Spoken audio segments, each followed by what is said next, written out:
ఒక చిన్న నెగ్లిజెన్సీ చాలా పెద్ద ప్రాబ్లమే తెచ్చిపెట్టింది. ఈరోజు మన క్లయింట్ ఒక ఆయన కాల్ చేసి ఇలా మా ఇంట్లో కొంచెం లీకేజ్ ఉంది, చాలా వరకు రూఫ్లో లీక్ అవుతుంది, వచ్చి ఒకసారి చెక్ చేయండి అని చెప్పారు. సో నేను సైట్ విజిట్కి వెళ్ళాను. ఆయన పాపం చాలా వెయిట్ చేస్తున్నాడు మన కోసం. సో రాగానే మొత్తం చూపించారు ఎక్కడెక్కడ లీకేజ్ ఉందో. మొత్తం చూసి అనలైజ్ చేస్తే ఇది వాష్రూమ్లో లీకేజ్ అని అర్థమైంది. ఎందుకంటే ఈ రూఫ్ పైనే ఒక వాష్రూమ్ అరేంజ్ చేసుకున్నారు వీళ్ళు.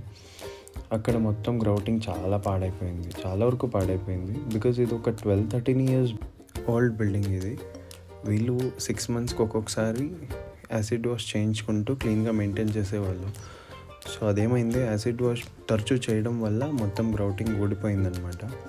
సో ఇప్పుడు మనం ఏం చేస్తున్నామంటే, పాతది ఏదో మొత్తం గ్రౌటింగ్ని రిమూవ్ చేసి డ్రై కటర్ యూస్ చేసుకొని గ్రూస్ క్లీన్గా 2 mm గ్రూస్ చేసుకొని అక్కడ ఉన్న ఏ డస్ట్ పార్టికల్స్ మొత్తం సర్ఫేస్ మొత్తం క్లీన్ చేసి మళ్ళీ ఎపాక్సీతో రీప్లేస్ చేస్తున్నాం. So this is the procedure. ఇలా చేసుకోవడం వల్ల కొంచెం లైఫ్ అనేది ఎక్కువ ఉంటుంది and leakages also will stop, again మళ్ళీ రాకుండా ఉంటుంది. బికాజ్ ఎపాక్సీ గ్రౌట్ కొంచెం లాంగ్ లాస్టింగ్ ఉంటుంది అండ్ లీకేజెస్ ఇనిషియల్ స్టేజ్లోనే అవాయిడ్ అవుతుంది.